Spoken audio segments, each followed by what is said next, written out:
Bienvenue au Polysécure, épisode un peu plus technique. Je suis avec Cédric. Bonjour Nicolas, bonjour à tous.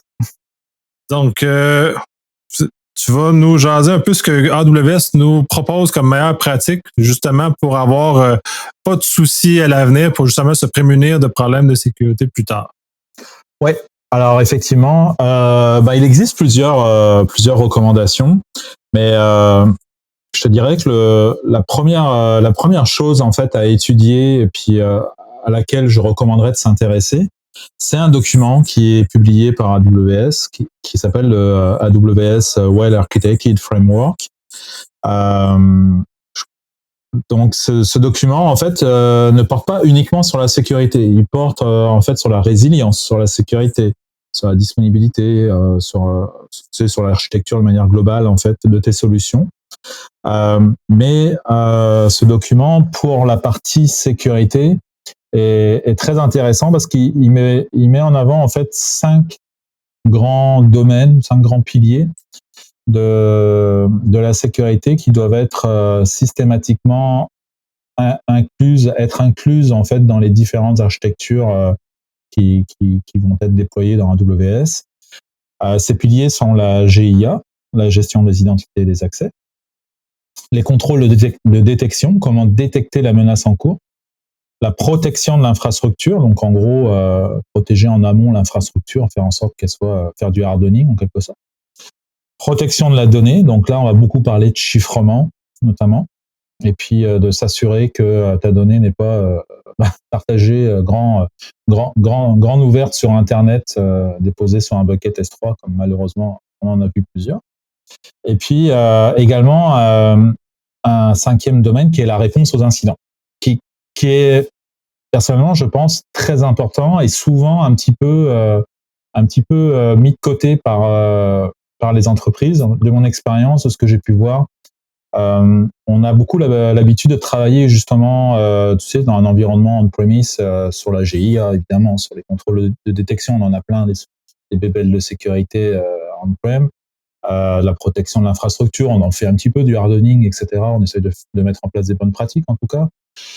Protection de la donnée, peut-être qu'on en fait un peu moins parce que en règle générale, on n'a pas trop tendance à chiffrer les données à l'interne de notre réseau. Tu vois, c'est souvent quelque chose qu'on oublie. Par contre, on pense bien à chiffrer la donnée en transit. Ça, c'est quelque chose qui est bien installé sur le marché. Puis on comprend bien le concept de la protection de la donnée. Par contre, la réponse aux incidents, alors ça, c'est quelque chose que tout le monde comprend, mais a de la misère à mettre en place ou disons peut-être pas le temps et puis les moyens de le mettre en place. Et puis c'est une recommandation, je pense, qui est importante, c'est de déjà préparer l'environnement, préparer les procédures et l'outillage pour faire en sorte que le jour où on a effectivement un gros incident, un gros dégât dans notre environnement, on puisse agir rapidement. Oui, c'est très important. Déjà sur site, les entreprises, en tout cas les différentes entités que j'ai vues n'ont pas nécessairement quelque chose de très robuste. Ils ont des fois des balbutiements de quelque chose.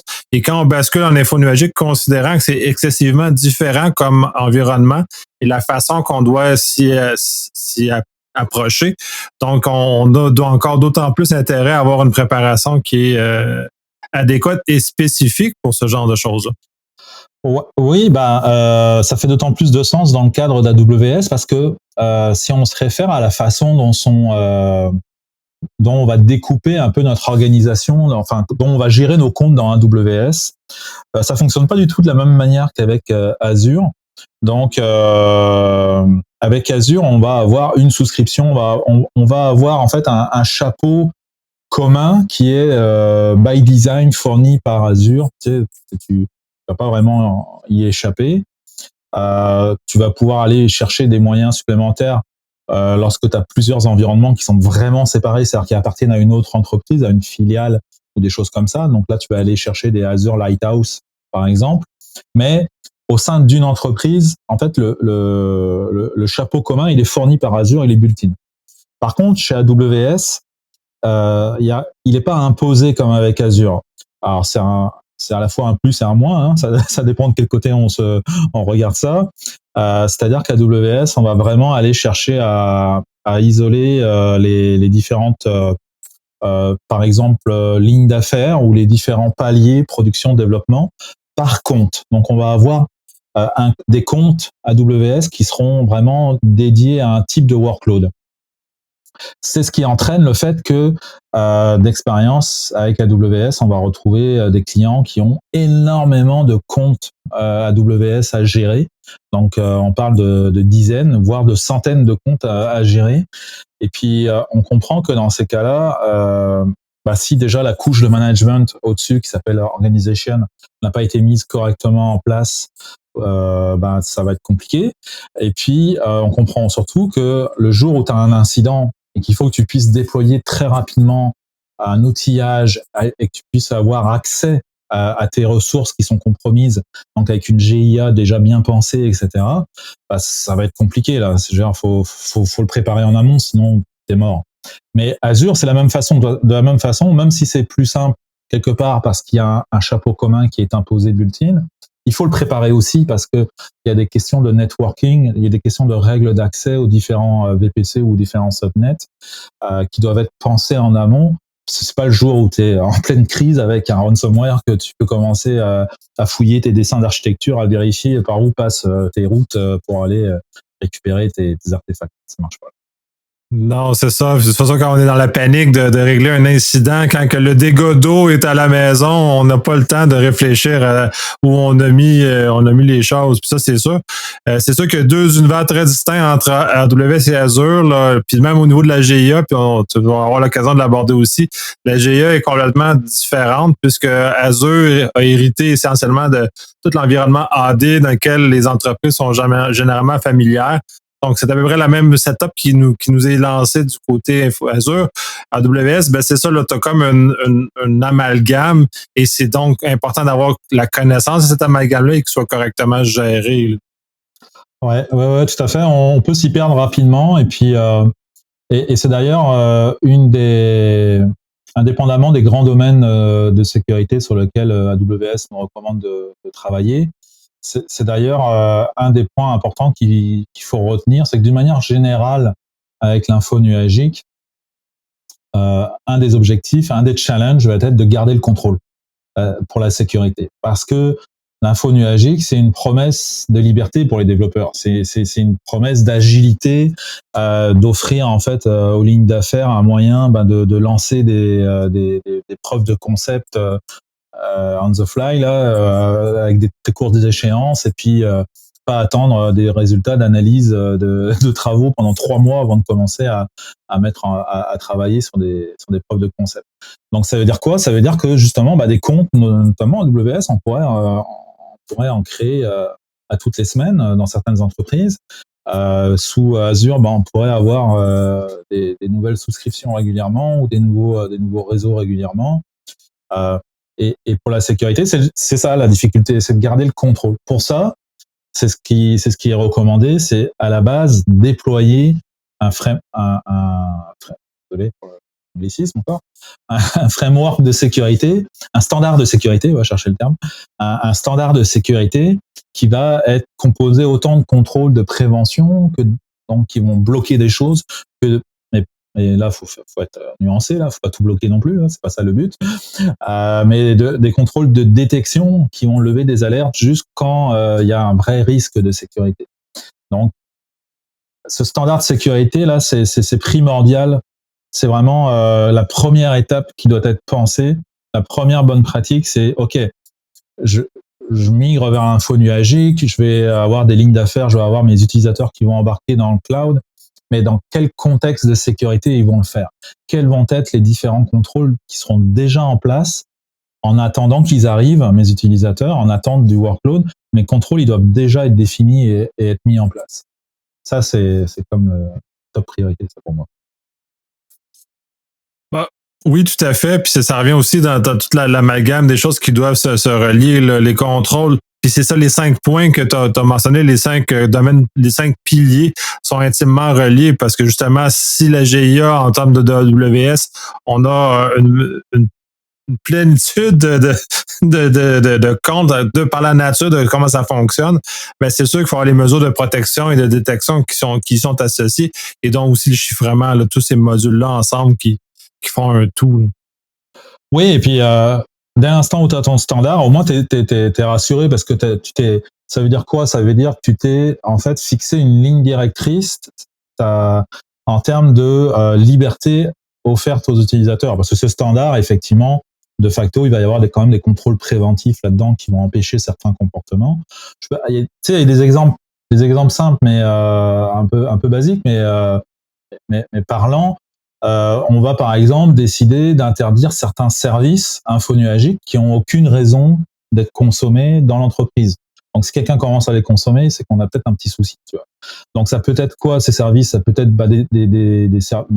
typiquement Alexa sous AWS, où il y a des services pour contrôler des satellites. Je suis pas sûr que ça soit super utile là, pour n'importe quelle entreprise. C'est souvent très coûteux d'ailleurs ces services, donc on va aller les désactiver. On va mettre des verrous pour empêcher que par erreur, par inadvertance, ou quelqu'un qui soit introduit, les utilise et consomme notre compte pour faire ce genre d'opération. Il faut savoir que c'est d'ailleurs un des schémas d'attaque aussi qui a été observé dans le cloud, notamment Tesla s'était fait breacher un environnement AWS et l'attaquant un environnement en conteneur d'ailleurs, et l'attaquant n'ayant pas réussi sans doute à faire de mouvement latéral, à utiliser son point d'ancrage dans le cluster Kubernetes de Tesla pour non pas aller voler de la donnée comme on en voit beaucoup en ce moment, mais pour aller miner du Bitcoin, tout simplement. Et il a profité, j'ai un point d'ancrage, je vais utiliser la CPU qui est à disposition, qui est gratuite, et puis il a consommé du Bitcoin, et puis je pense qu'à un moment donné, ils ont reçu une facture qui leur a dit qu'il fallait qu'ils fassent quelque chose. Et donc, ce genre de contrôle préventif, c'est tout simple, mais ça donne une idée du contrat de service un peu entre la sécurité et les lignes d'affaires. On va bloquer tel et tel service ou tel ou tel type d'instance, par exemple. Il y a des instances qui sont monstrueuses dans Azure, GCP, AWS, et des instances avec des tailles pharaoniques qui coûtent des sommes pharaoniques. Si on n'a aucun use case, business case qui justifie ça, on va le verrouiller. Mais pour autant, à côté de ça, on va, par exemple, ne pas mettre de contrôle préventif pour empêcher des lignes d'affaires de lancer par elles-mêmes des nouvelles instances exposées sur l'interne, exposées sur le réseau interne. On va pas empêcher peut-être les lignes d'affaires d'exposer même des ports web dès l'instant où ils passent via un WAF. Donc on va les laisser, les lignes d'affaires, lancer des nouveaux serveurs, exposer des services sur Internet, mais on va juste s'assurer que ça passe bien, que c'est bien déployé de façon intelligente dans le bon subnet, etc. Donc tout ça, il y a des automatismes qui sont possibles, qui peuvent être mis en place. Et c'est comme un contrat de service, ce standard de sécurité là. C'est comme un contrat de service qui est passé. Donc une fois qu'il est fait, au moins on est serein, on sait que les lignes d'affaires elles peuvent embarquer, elles savent elles ce qu'ils les attendent, elles savent ce qu'elles ont le droit de faire. Et puis on est vraiment dans un mode collaboratif avec la business. On n'est plus dans un mode, tu vois, de blocage systématique. Et puis on va demander systématiquement pour chaque lancement d'instance que ça passe via le gars de sécurité qui est en congé, qui va devoir revenir que demain, et puis qu'il va falloir attendre qu'il revienne. Et ça marche pas. Ça c'est la sécurité qui bloque la business. C'est toujours négatif. Ça retombe toujours sur les épaules de la sécurité. Du coup, la responsabilité, l'étiquette de la nuisance, ça c'est vraiment dommage. Ben, tout à fait. Oui, c'est dommage. Puis en même temps, c'est l'ancienne façon. Parce que de toute façon, puis je pense que tu en avais parlé dans le dernier ou l'avant-dernier podcast. C'est justement, il y a comme justement ces gabarits-là préfaits, libèrent les gens de la sécurité à faire tout le temps, à surveiller tout le temps ce que les gens font et donner justement, mettre dans les mains des développeurs ou des gens d'infra qui déploient les choses, les automatismes qui passent automatiquement. Donc, à ce moment-là, vont régler ou vont définir les règles sans qu'on ait besoin d'une intervention pointue à chaque fois. Et ça a l'avantage de mettre les gens de sécurité sur des projets plus intéressants pour eux-mêmes et donc les amener à travailler sur des choses à plus grande valeur pour l'organisation que juste de dire non, je veux pas tel port ouvert. C'est pas très rentable. Exactement. Ça permet aux gens de sécurité notamment de se focaliser, de passer plus de temps sur les extrants, là, sur les sorties des contrôles de détection. Les contrôles de détection, c'est quoi? C'est nos fameux IPS, IDS, tout ce qu'on veut, je sais plus, NDS, il y a tellement de CRIA maintenant qui existent là. Donc toutes nos solutions de sécurité intelligente qu'on va déployer dans notre environnement infonuagique, ça génère beaucoup d'alertes, ça demande du temps, ça demande de l'amour, faut pas se contenter de laisser tourner ces solutions sans les regarder, sans les investiguer. Il faut vraiment prendre plus de temps, aller déjà les paramétrer finement, à comprendre les différentes alertes et puis à travailler dans le fond sur chacune des alertes. Moi, il y a rien qui m'attriste plus que de voir des entreprises qui ont des solutions de sécurité qui ont quand même coûté une certaine somme d'argent et puis qui tournent, mais de façon complètement autonome, parce que de toute façon, personne n'a le temps d'investiguer toutes les alertes qui sont générées. Ce cas-là, franchement, on peut se demander quand même à quoi ça sert. Et surtout, même si ces solutions parfois ont effectivement des moyens de blocage, sont en mode préventif, là, tu es vraiment dans un mode où tu fais confiance, où tu te remets complètement à la technologie que tu as déployée. Tu te dis, c'est bon, elle est supposée me protéger. Sauf que des entreprises qui se sont fait chiffrer, ransomware, elles avaient toutes des antivirus. Toutes. Je veux dire, il y en a quasiment pas une là qui s'est faite cryptoloquer récemment, qui n'avait pas des antivirus, qui n'avait pas des solutions de sécurité de détection. Ça suffit pas d'acheter la technologie. Il faut vraiment l'exploiter. Et là, les gens de sécurité, c'est eux là, qui sont les plus à même de le faire. Donc, effectivement, ça, c'est très triste, effectivement, de voir ça. De très belles solutions. J'ai eu on dit des très beaux jouets que j'ai vu passer dans ma vie, qui ont juste dormi et ramassé la poussière quand ça aurait pu faire une différence notable. Ils ont acheté pour cocher une case de conformité, puis ensuite, ils n'ont pas allé plus loin. C'est ça, et puis c'est pas une question de manque d'intérêt, parce que je veux dire, tous les gens en sécurité, là, je pense qu'ils demandent que ça, là. On est nombreux à vouloir justement passer plus de temps dans ces solutions, à les paramétrer, à les rendre plus efficaces. C'est juste qu'on passe peut-être trop de temps aujourd'hui sur des processus où on a peu de valeur ajoutée à part être un point de contrôle.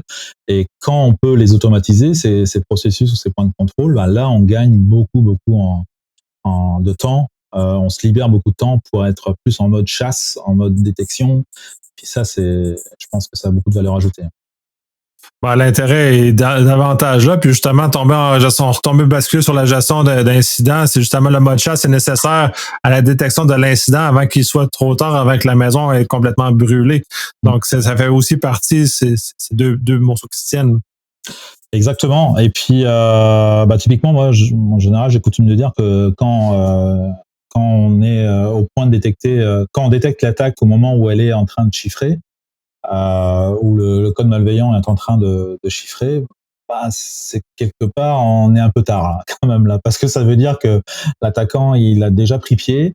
Ça veut dire à peu près 6 fois sur 10 qu'il a déjà fait du mouvement latéral, parce qu'en général, quand c'est une attaque un peu sophistiquée, ils déclenchent pas leur payload immédiatement. Ils commencent d'abord par prendre pied, par faire du mouvement latéral, par parfois exfiltrer un peu de données, et ensuite seulement ils chiffrent les données.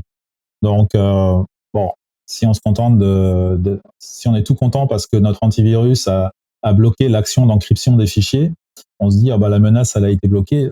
Je suis pas sûr là, parce que non, c'est ça. Puis les dernières générations des rançons logiciels, c'est justement, ils vont tordre le client le plus qu'ils peuvent pour y extraire le plus d'argent. Donc, le fait que le chiffrement est la dernière étape, c'est-à-dire la rançon elle-même. Mais précédant ça, ils ont volé de l'information pour la revendre sur les marchés, sur le dark web, sur le marché noir. Donc, on n'est pas. Puis, donc, on est rendu là, c'est triste, mais le dommage a déjà été fait dans l'organisation. D'ailleurs, j'avoue, je lisais encore hier un article là, une entreprise qui s'est fait cryptoloquer et puis qui affichait une grande confiance en elle sur le fait que tout va bien, l'attaque est contenue et que ça n'a pas touché aux données des clients le lendemain du chiffrement. Bon. J'essaye de trouver des mots justes, politiquement corrects pour dire ce que je pense, mais soyons clairs, là, c'est totalement irréaliste de dire ça le lendemain d'une attaque. C'est impossible de savoir si, en aussi peu de temps, là, c'est impossible de collecter toutes les logs de vérifier en fait toutes les traces pour être vraiment certain que les données n'ont pas été exfiltrées. Ça prend quand même du temps là, de faire ça. Et puis bon, en général, il est de bon ton de prendre un peu de réserve sur ce genre de déclaration et d'attendre une enquête sérieuse avant de commencer à annoncer que tout va bien et que les données sont protégées, quoi. Ouais, surtout sur la base que les mouvements latéraux sont probablement ont précédé le chiffrement, puis s'ils ont juste détecté le chiffrement, pas sûr qu'ils ont détecté les mouvements latéraux et Ah bah, qu'il n'y aura pas une seconde vague de problèmes plus tard, là. nous, au Québec, sur nos interventions, on a déjà rencontré, en fait, travaillé sur des clients qui avaient, en fait, le point d'appui là avait été pris 7 mois avant l'activation du payload. Donc pendant 7 mois, il a été présent dans le réseau. A priori, il était dormant, c'est-à-dire qu'en fait, il n'a pas forcément été très actif au début. Il avait sans doute trop de travail, hein, donc il gérait ses priorités. Mais donc, c'est effectivement pendant des semaines et des semaines avant le chiffrement qu'il peut se passer des choses qu'il faut remonter dans les journaux. C'est ça qui est long. Mais bref, on s'écarte un peu de l'info nuagique, mais c'est vrai que ça justifie bien justement ces deux grandes priorités là qui sont recommandées notamment par AWS, qui sont de mettre en place un standard de sécurité qui va vraiment être un contrat de service entre les lignes d'affaires et la sécurité, et ensuite travailler sur la détection, donc grâce à ces contrôles de détection en continu pour chasser, faire de la chasse et puis chercher les différentes attaques, tentatives d'attaque qui sont en cours. Ce qui est peut-être important de signaler, c'est que les 5 piliers dont je vous ai parlé, vous pouvez remarquer on peut considérer qu'il en manque des piliers là. C'est-à-dire que, par exemple, vous voyez pas de DevOps là-dedans. Pourtant, le DevSecOps là, c'est quand même très populaire et puis on le sait que c'est très important. Le shift left, remonter la sécurité au plus tôt dans le développement. Il existe, c'est simplement qu'il n'est pas mis en priorité sur la mise en place d'un environnement AWS, mais il fait partie de ce qu'on appelle les security pillars, qui sont mis en avant d'ailleurs par AWS. Ces security pillars sont au nombre de 10. On retrouve la conformité également. On retrouve la disaster recovery. On retrouve le DevSecOps. J'ai oublié les deux autres, vous m'excuserez. Mais ces security epics, en gros, ce sont les 10 grands thèmes qu'on devrait retrouver dans un backlog de sécurité info-nuagique qui sont recommandés. Donc, évidemment, AWS propose de travailler sa sécurité de manière très agile. Donc, dans cette idée de l'info nuagique, via un backlog avec des livraisons très courtes, donc sur des sprints, par exemple, de 2 semaines. Donc, pour pouvoir livrer de la valeur, tout comme en fait les lignes d'affaires, c'est ce qu'on va leur demander dans l'info nuagique avec les équipes projet, de livrer de façon beaucoup plus rapide pour répondre aux besoins du marché, à la demande du marché. La sécurité, ça doit être le même mouvement, c'est la même idée, c'est essayer de livrer de la sécurité de façon beaucoup plus continue via justement un backlog en mode agile, avec toutes les méthodologies qui va bien. Ben, c'est sûr. De toute façon, les 5 premiers domaines que tu as mentionnés sont quand même la fondation. Le restant, si on n'a pas ceux-là, on peut pas asseoir les 10 piliers supplémentaires de sécurité que tu mentionnais parce que on peut pas faire de DevSecOps correctement si on n'a pas les 5 premiers domaines qui viennent vraiment rendre ça robuste et stable parce que ensuite, on va se faire défoncer parce qu'on a oublié des éléments qui sont fondamentaux. Là. Dans le fond, on pourrait même qualifier d'hygiène de base dans ce cas-ci. Là. Exactement. On prépare la coquille qui va recueillir ensuite tout ce qui s'ensuit, les projets, la sécurité applicative, et puis, etc. Je vais faire un peu de pouce sur le fait du hunting, comme on t'a mentionné un peu. C'est quoi la vraie différence entre faire du hunting sur site versus faire du hunting en info nuagique parce que c'est vraiment pas le même univers. Donc, il doit y avoir des concepts et des approches différentes. En réalité, il y en a pas forcément, il n'y a pas forcément tant de différence que ça. La vraie différence que je vois, c'est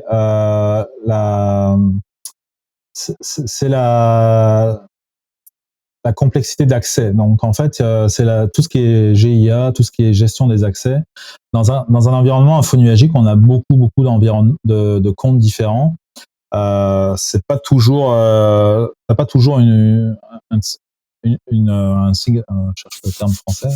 T'as pas toujours une seule solution qui va centraliser toutes tes IOC et puis toutes tes logs. Tu vas devoir parfois rebondir sur différents environnements. Et puis là, il faut que ton équipe de SecOps, ton SOC, là, ils aient vraiment les mécanismes en place et puis tout ce qui est gestion des identités et des accès correctement setés pour qu'ils puissent faire cette investigation dans différents environnements de la manière la plus simple et la plus efficiente possible. Après, on reste sur les mêmes fondamentaux, c'est-à-dire que sur le threat hunting, ce qu'on recommande, nous, c'est d'avoir en gros deux processus, un processus ponctuel et un processus récurrent.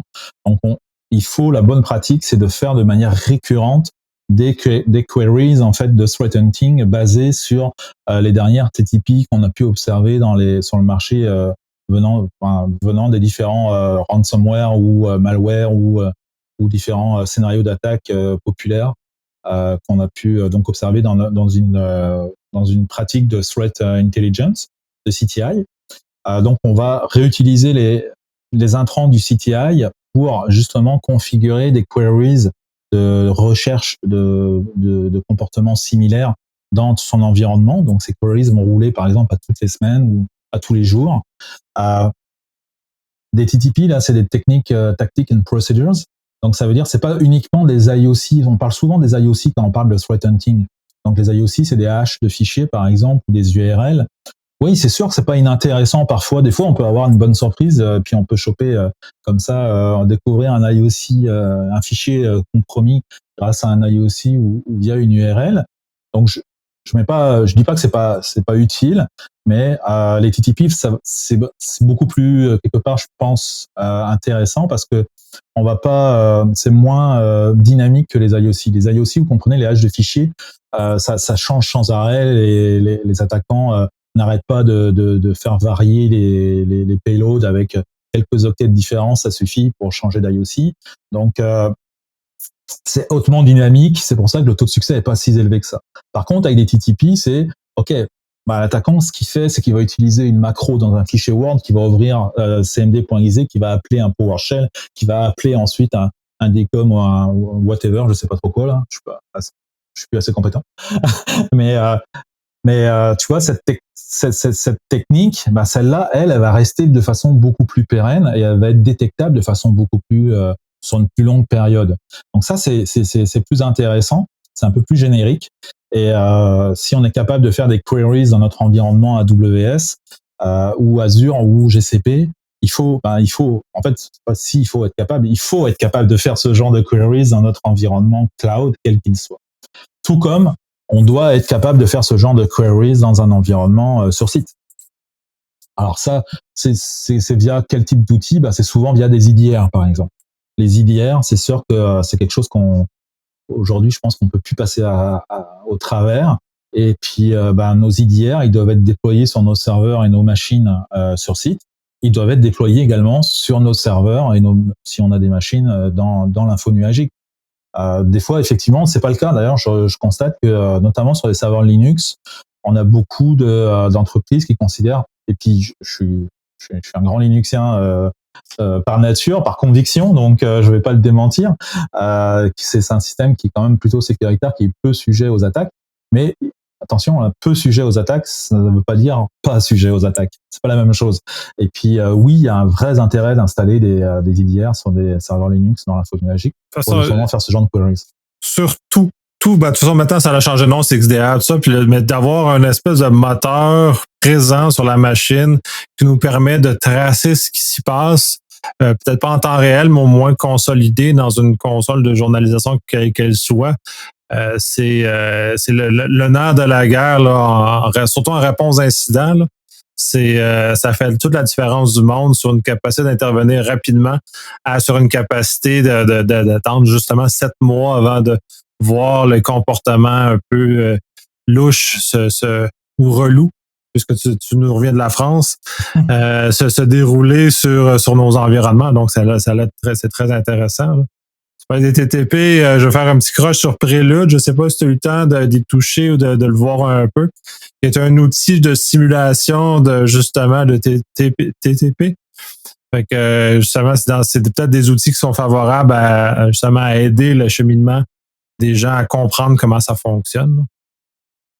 Ouais, j'y ai pas touché. J'avais lu 2-3 articles dessus. Ouais, ça a l'air sympa. Franchement, là, de toute façon, je recommande de tester ce genre d'outils. Puis il faut vraiment s'y intéresser. Le threat hunting, c'est quelque chose qui est encore assez peu pratiqué et qui apporte pourtant beaucoup de valeur et qui est très utile. Je parlais de 2 façons de le faire. C'est effectivement de façon donc régulière avec les outputs du CTI, et c'est aussi de façon ponctuelle quand on a un événement particulier. Ça peut être des suspicions, évidemment, via un employé. Ça peut être des suspicions via le comportement d'un serveur ou qui fait quelque chose de bizarre. Donc c'est effectivement là pour le coup c'est beaucoup plus manuel, c'est un peu moins des queries, c'est ok, ben on va aller récupérer toutes les logs autour dans le périmètre de notre investigation. Puis là pour le coup on va les charger soit dans un Elastic, soit dans un SIEM quelconque. Puis on va faire des queries sur ces logs là, on va essayer de trouver tout ce qui peut être un petit peu anormal dans un environnement Windows ou un environnement Linux traditionnel. Du côté de AWS, est-ce qu'il y a des outils suggérés, entre autres, pour la consolidation des journaux, puis faire du hunting un peu comme Sentinel dans Azure? Est-ce qu'il y a un équivalent ou quelque chose de similaire dans AWS? Alors, il n'y a pas l'équivalent de Sentinel. Ça, c'est clair, c'est clair et net. Sentinel est rendu quand même maintenant assez loin. Là. Sentinel a plus d'1 an d'existence en GA, et puis ils ont beaucoup maturé là, dans cette dernière année, justement, notamment sur les parties SOAR. Par contre, il y a effectivement plusieurs outils qui vont nous aider. Donc, déjà, la première chose, on va avoir la différence entre les logs et les alertes. Les alertes, on va utiliser une solution qui s'appelle Security Hub dans AWS. Security Hub, c'est un agrégateur d'alertes. Donc, il reçoit autant des alertes provenant d'outils AWS, de façon évidemment simplifiée. On en reste dans l'écosystème. Donc, avec 2-3 clics, on va pouvoir, notre centaine de comptes AWS, on imagine qu'on pourrait avoir dans certaines entreprises, de façon même très simple, on va pouvoir centraliser toutes les alertes de sécurité dans un seul Security Hub, dans un seul compte, qui sera le compte de la sécurité, évidemment. Donc ça va être très simple. Et puis Security Hub peut également en plus recevoir des alertes provenant d'outils tiers, d'éditeurs comme je pense que Try Macro a un connecteur. Enfin, il y a différentes solutions de sécurité, Palo Alto certainement, etc. Et puis après, on a les logs proprement dites, donc qui elles vont plutôt, alors il y a 2 façons de faire. On va dire la façon plus que je vois comme plus une manière de répondre à une conformité, qui est de stocker toutes ces logs facilement dans CloudTrail, dans un bucket. Donc, il y a des mécanismes assez simplifiés qui nous permettent de faire ça. Mais si on veut être capable d'interroger sur des périodes relativement courtes des fichiers de journaux, on a CloudWatch qui est excellent, qui nous permet, là encore, il y a moyen de centraliser en fait des logs venant de différents comptes. Donc là, on parlera notamment de logs applicatives. On va centraliser dans CloudWatch, et CloudWatch nous offre une interface pour faire des queries, pour faire des petites requêtes. Et là, on peut aller justement faire des recherches. On peut même générer automatiquement des alertes via des alarmes, via CloudWatch. Dès l'instant où on va voir certains patterns dans les logs, on va être capable de générer une alarme qui va, par exemple, envoyer une notification SMS ou une alerte dans Slack ou dans Teams. Donc ça marche très bien, c'est très efficace, et ça va bien. Mais on n'a pas un outil qui fait autant la collecte de logs, l'alertage, l'automatisation, le SOAR, etc. comme Sentinel. Ouais, AWS est moins connu pour le côté SaaS de son offre. plus sur son côté IaaS, c'est-à-dire qu'il t'offre les outils puis arrange-toi avec. Microsoft est plus dans un univers, même comme GCP aussi, un peu plus dans un univers où on est plus tenu par la main puis des outils préfaits qui sont là. Sinon, y a-tu des outils connexes que tu suggères d'explorer un peu pour le monde qui n'ont pas encore trop touché à ça? Ben, dans l'écosystème AWS, on a quand même par exemple, la protection de la donnée, on a des outils comme Massy qui sont hyper intéressants, qui nous permettent de détecter de la donnée confidentielle, des numéros de carte de crédit, des choses comme ça dans nos buckets. C'est pas mal intéressant. GuardDuty est souvent sous-estimé. GuardDuty, c'est un outil, c'est en quelque sorte l'IDS d'AWS. Et puis, on a souvent j'entends souvent des commentaires du style ouais, bon, il détecte pas grand chose, y a pas. En fait, ils l'enrichissent très régulièrement, de manière continue. Et puis quand tu regardes la liste des différents comportements là qui sont malicieux, qui sont détectés par GuardDuty, ça commence à être quand même pas mal intéressant. Et puis là encore, comme c'est dans l'écosystème, c'est simple à déployer, c'est 2-3 clics et c'est fait. Donc c'est très très important je pense, d'activer GuardDuty. Après, on a des outils comme Detective, qui sont des outils plus récents. J'ai joué un peu avec Detective. C'est pas inintéressant. J'avoue, je reste un peu sur ma faim. Ça me donne le sentiment que c'est un outil qui a pas fini encore d'évoluer, qui est encore dans ses premières étapes. Detective, ça permet de travailler sur des alertes générées par GuardDuty ou autre, mais d'offrir une contextualisation avec, par exemple, une géolocalisation de l'origine de l'attaque, avec un certain nombre de choses qui peuvent apporter un plus s'ils continuent à l'enrichir. Aujourd'hui, là, je suis pas sûr que je recommanderais pas systématiquement d'activer Detective. Donc, GuardDuty, ça c'est primordial, il faut l'activer. Access Analyzer est très intéressant lorsqu'on fait un audit, c'est un assessment global. Et puis, en fait, derrière, c'est surtout d'activer la journalisation, c'est de s'assurer qu'on a bien. Et ça, c'est vrai pour tous les environnements infonuagiques. GCP, c'est un très bon exemple également. Ne pas se baser uniquement sur la journalisation par défaut de l'environnement, mais vraiment faire une revue de tous les différents composants qu'on utilise et de s'assurer que la journalisation au bon niveau est activée pour chacun de ces composants. Ça, c'est vraiment primordial. Très intéressant. On va conclure sur ça. Merci. Merci encore de ta participation. Ça éclaire énormément. On se revoit dans un mois, je crois. Certainement. Merci beaucoup. Plaisir.